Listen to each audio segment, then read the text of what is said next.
In a post-pandemic world, economic uncertainty is gripping many middle-income countries. What can be done about it? Hello, I'm Anand Naidu, and this is The Heat.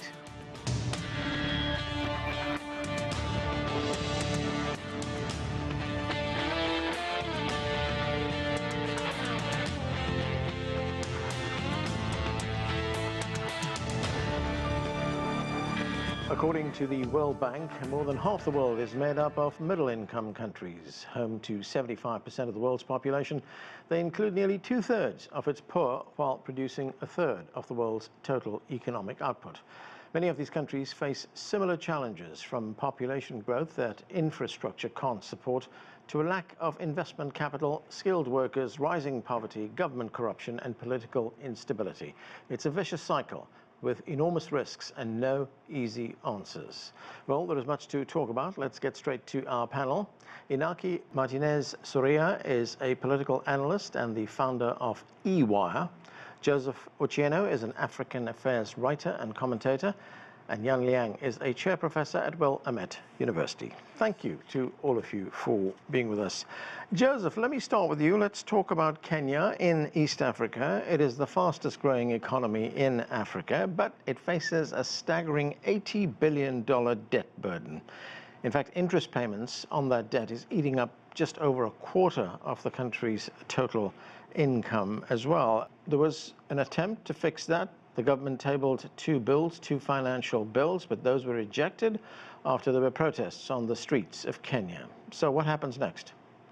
Yeah, that's an important question. But of course, imperatively, if you give context, $80 billion US dollars for one country as debt. I have told the program before that this continent needs about $100 billion annually to cater for the infrastructure gap. So that means it's a huge amount of money. But also broader context, Nigeria's debt is 91 billion US or thereabout. Kenya's, if you consider the size of the economies, you can actually see how dwarfed the Kenyan one is as far as the debt burden is concerned. But no, you know what is to be done?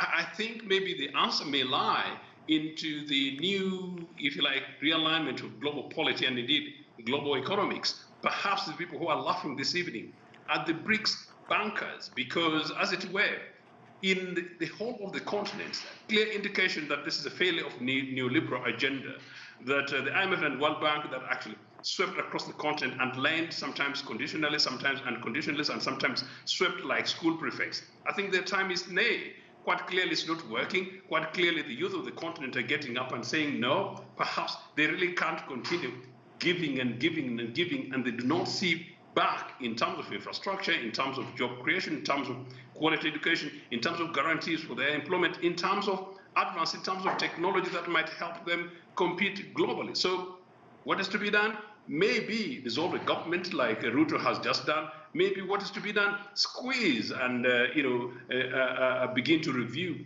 governments in terms of policy, in terms of their spending to become leaner, so that African elites led by the African governments should begin to behave and live like ordinary African citizens. To be fair, Joseph, I mean, this is a problem that is not unique to Kenya. I mean, more than half the African population live in countries where governments spend more on servicing debt repayments rather than on things like healthcare or education. And I'm wondering what kind of impact this is having, social impact that this is having on African population groups. I think that's an important question. It's actually not Kenya. Kenya and Nigeria, I was thinking while I was coming onto this program, maybe while they're the struggling ones, they are also the ones with relative openness, ironically, where citizens are able to go to the streets. Many of the other authoritarian countries on the continent are the ones also with population that are massively struggling. My own native Uganda is actually on the watch, as I understand their government's having a retreat. And one of the things they're doing is maybe to review and make sure that the possibilities that may cross into the borders of Uganda do not come. Yes, Kenya is, but in any case, really, the issue is not about whether or not they're trying. As I said, how did these guys accumulate this huge amount of debt? As a matter of interest, actually, Ruto, just 2 years ago, took over a debt of about 60 billion US dollars. That's quite a lot of money. Over the last 2 years, he's extended it to 80, and most of the Kenyan youth are saying, look, we don't see the evidence of where this money is going. But you're right. If you look at the neighboring countries, the situation quite clearly is worse. In my opinion, I think governments will have to begin to review where they borrow the money from, hence possibly the BRICS and other much more socially progressive lenders, but also how they spend this money, that this money should be going predominantly in investment in terms of jobs, agriculture, health services, and also creating possibilities in which these young people see hope as part of the burdens of responsibilities that they're shouldering. Most of these debts would have been borrowed, quite granted, over several decades ago, many of them possibly several years ago, but they don't see how this impact directly with them. And if IMF particularly gives you conditionalities that actually go and sort out your socks, in Kenya's case, squeeze some 2.7 billion US dollars, and then instead of saying that, well, look, we need to review our spending, you say, no, look, we're going to raise taxes, and we're going to raise taxes on somebody's 1 single meal a day. It's an absolute common sense. It cannot be sustained on this continent.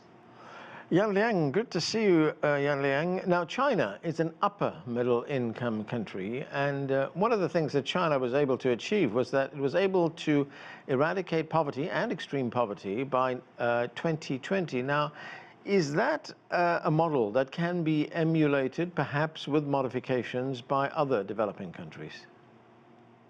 Right. Good to talk to you, Anand. I think so. I think, first of all, we need to understand it's not just about the failed leadership in countries like Kenya, of course.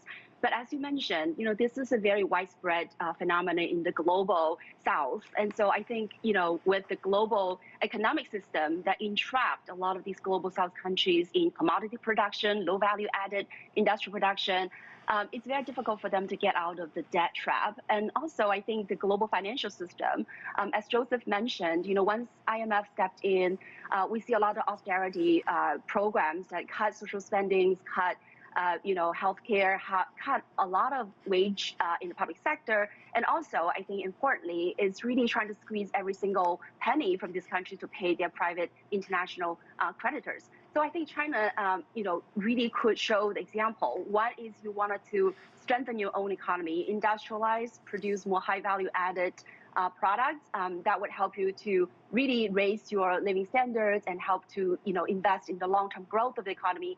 So it reduces the need to borrow externally to finance your imports and so on and so forth. And second, I think very importantly, China has been doing is to really help to promote the kind of reform of the global financial system and also the economic system. So I think definitely China's model is good for a lot of developing South countries to emulate, but of course, adapting to their own local realities. But I think also China is taking the lead of the global South to try to reform the current global system to make it more sustainable, more development focused, and also more fair and just. Right, Yan Liang, China has also made enormous investments in developing countries, direct investments, especially in infrastructure development. What impact has that had? Right. So I think China really sees the debt problem as a development problem. Again, these developing countries are structurally entrapped in debt because they have to finance their investments and they need to, import some of the technologies, food, and energy. So what China has been doing is to provide development finance to build infrastructure to help these countries to upgrade their industrial production. So that would be able to be more self-sustainable and reduce the need for foreign debt. So for investments in Kenya, like railway in Nigeria, for example, power generation. So all of these, I think, are very essential to overcome the infrastructure bottleneck for these countries to industrialize and develop. Inaki, great to have you with us. Welcome to the show. If we look at Argentina, incomes fell. Inequality rose to the worst level in years, actually.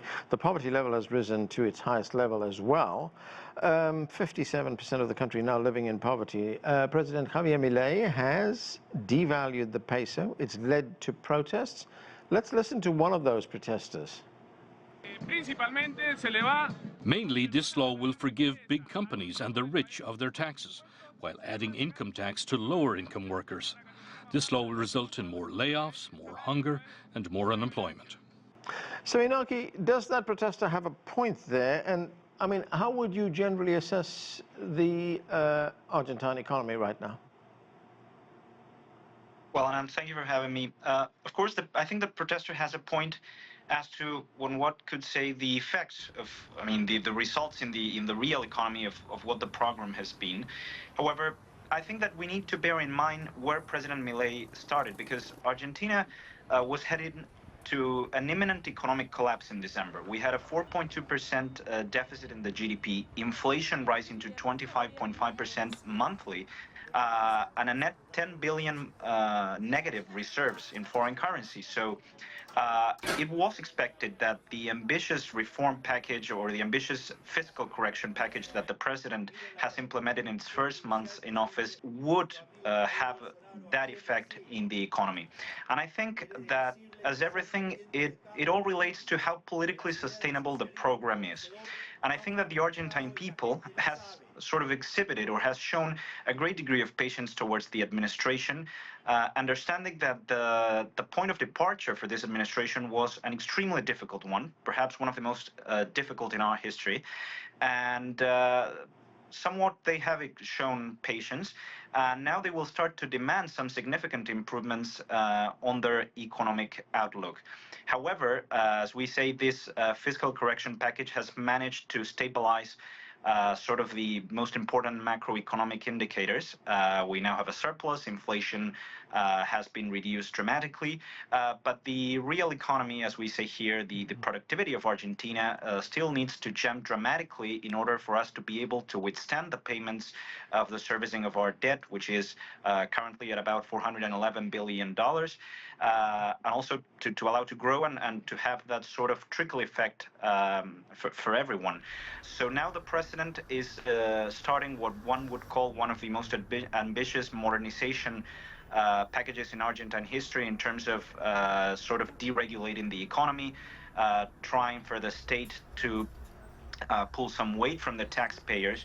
On that side is where he's having some difficulties and challenges in Congress. He has managed to push a very important piece of legislation, the basis law, but still there are some important sectors of politics and the labor unions and the people of Argentina who are left from the center, and who will push back on these reforms because they see them as an advance on their hard-earned rights.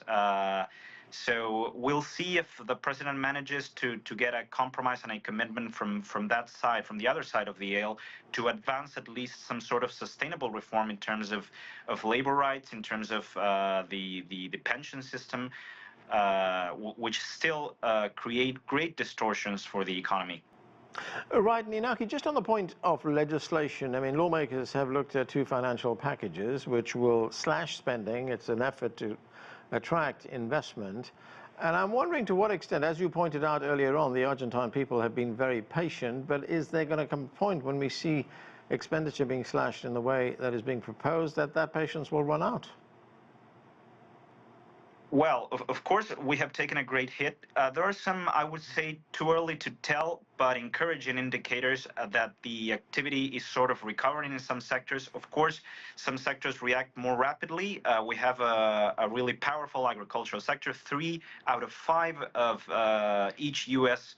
Of dollars exported by Argentina come from agriculture. We need to really push ahead in some other sectors like mining, like the industry, like services. As long as the government can show that the way ahead will bring fruits after all these efforts, they will continue to show this patience. However, the problem is that the president hasn't managed to convince. There's this sort of chimera in Argentine politics that we need to have our Moncloa pacts like the ones Spain had in the 70s. But what Spain managed to do at that time was to bring parties on the left and the labor union, the Communist Party, to the table, and they managed to agree on some really specific reforms to the economy. And so far, what the president has managed to do is get the governors and some other characters to agree on principles, not really specific reforms. And in the end, it's about being able to accommodate both the interests of business and stability, and also the very understandable demands of the average man and the average woman in Argentina. So I think that they still have to do some work on getting half of the Argentine population, the half that didn't vote him, a little bit less, 44%, to get them on board of the program and really show how this program will affect their lives every day, and to show how foreign investment will translate in growth for the economy. So there's still work to do ahead.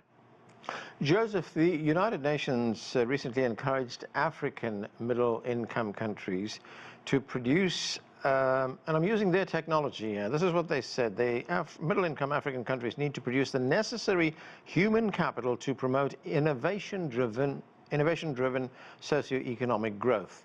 I mean, what do you make of that? And is there sufficient investment right now in things like training and education?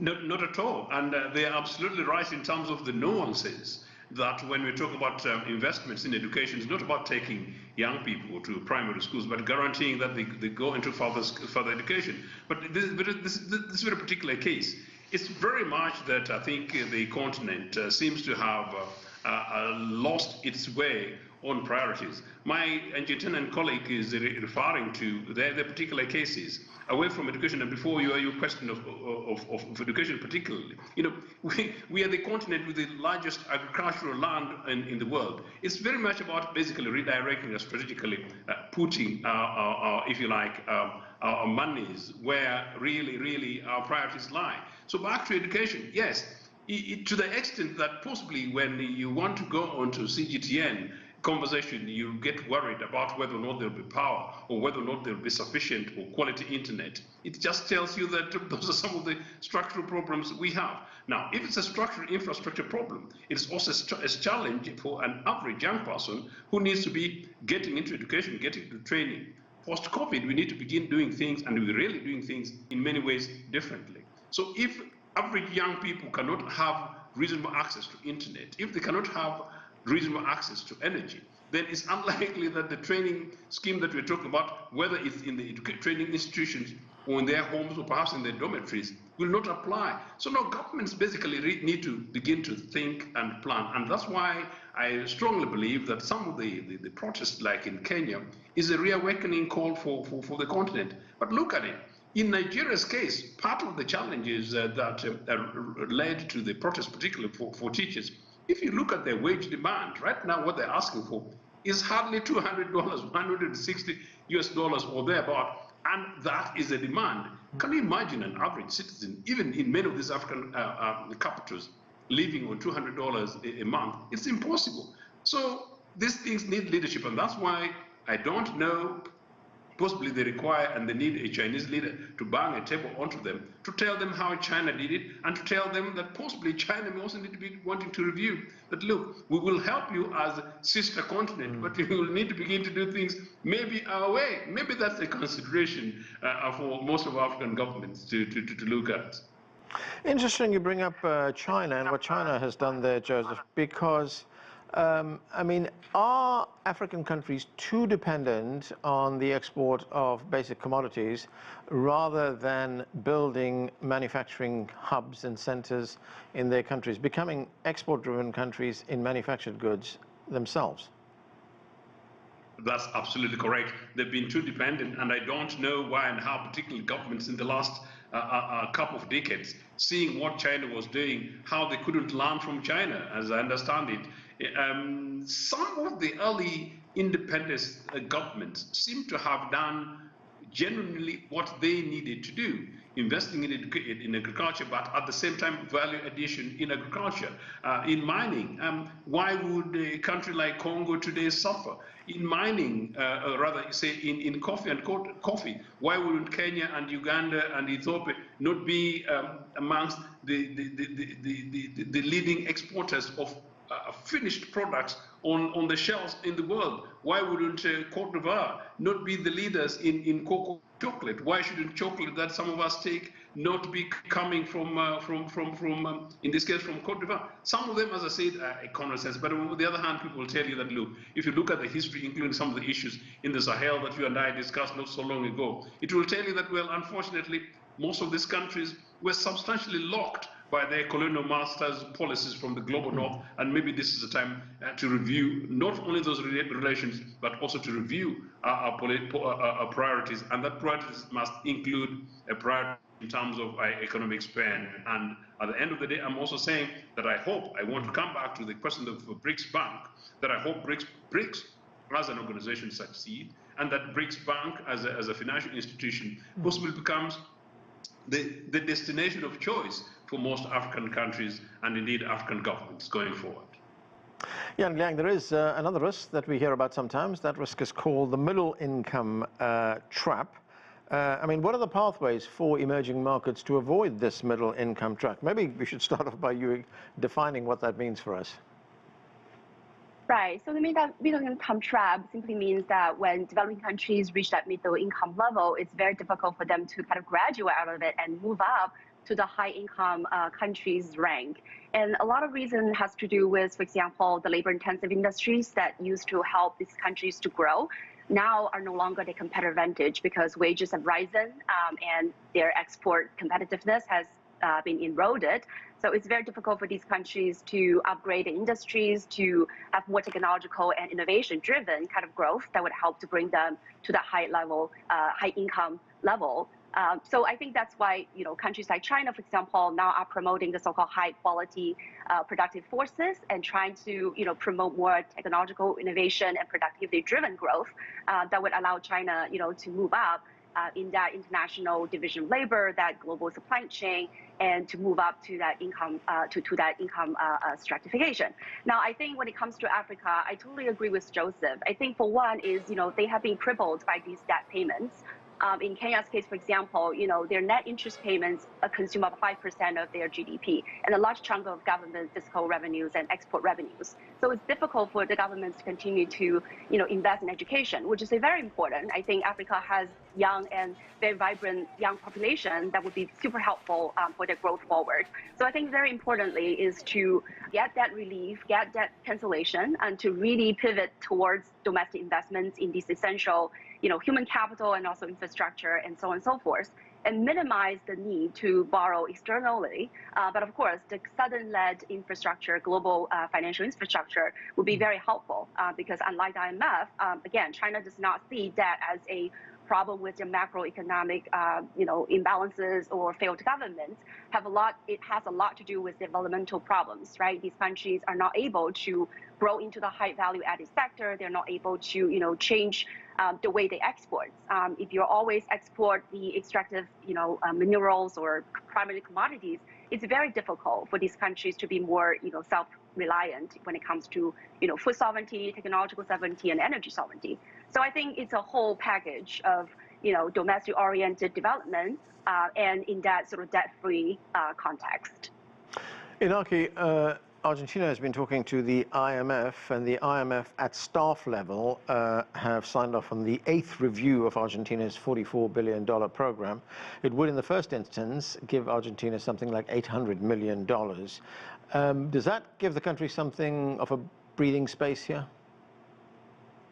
Well, that's an interesting question, and perhaps and this is strictly related to what I would say it's perhaps the most difficult challenge ahead for the government. That is lifting the currency restrictions here called the cepo, the curfew actually, which prevent a majority of the population of the economy and the economy of accessing dollars very much needed for the production to the official rate. Argentina usually works with the official rate, which very few can access, and with the black market rate, which is what it is being followed constantly by the whole of the population, and in general tracks the level of inflation. So I think that 800 million won't cut it. The government needs to have a significant larger, as we say here, cushion in order to lift the restrictions and prevent a run on the peso, which would dramatically spiral the economy probably out of control, as has happened so many times in history. So the government, which initially came in on a promise of lifting the restrictions as soon as possible, and even the first day at some point they had said, now has called for patience Actually, a week ago or so, the finance minister, Mr. Caputo, went on an announcement which had huge expectations because they thought they were going to announce a plan or a timeline for the lifting currency restrictions, and those expectations were not met. And then we faced a run on the black market rate, which jumped dramatically. Argentine stocks dropped 10%. And the finance minister today admitted that announcement was a mistake. But still, the government says that it is not yet time to lift the currency restrictions. They are looking at a series of measures and still lowering inflation further and sort of making the central bank balance more healthy. There's still some way to pull ahead, and we do not have a timeline on when that could happen. Some analysts say that third quarter, fourth quarter, but I guess that investors are going to get really jumpy, and that will further complicate the things for the Argentine economy if a realistic timeline is not agreed upon in the near future. And well, that will be further constrained if funds are not procured in order to be able to, I would say, lift these restrictions in a calm manner. Liang, very quickly, I've just got under a minute left, but I was wondering, in terms of energy security, I mean, China has made enormous progress in green technology. It exports a lot of that. It uses a lot of that energy domestically as well. And to what extent can that expertise be leveraged by developing countries? I mean, look, for instance, at a country like South Africa, which has had enormous energy problems. We've had these rolling blackouts. Now there's a new government in place, and that new government is talking about a very quick shift to green energy. I mean, how does China export that kind of expertise to a country, say, like South Africa? Right. So absolutely. As you just mentioned, I think energy shortage is a very big developmental barrier to many countries, especially in African countries. So I think with China's technology in renewable energies, in green technologies, in also green products like the battery, like the EVs, I think all of these are very helpful to help the green transition and also secure energies for these developing countries. And so I think this is a good cooperation from China with all these developing South countries. Okay, and that is where we have to leave it. Thanks to all of you for being with us. And that's it for this edition of The Heat. I'm Anand Naidu in Washington, D.C.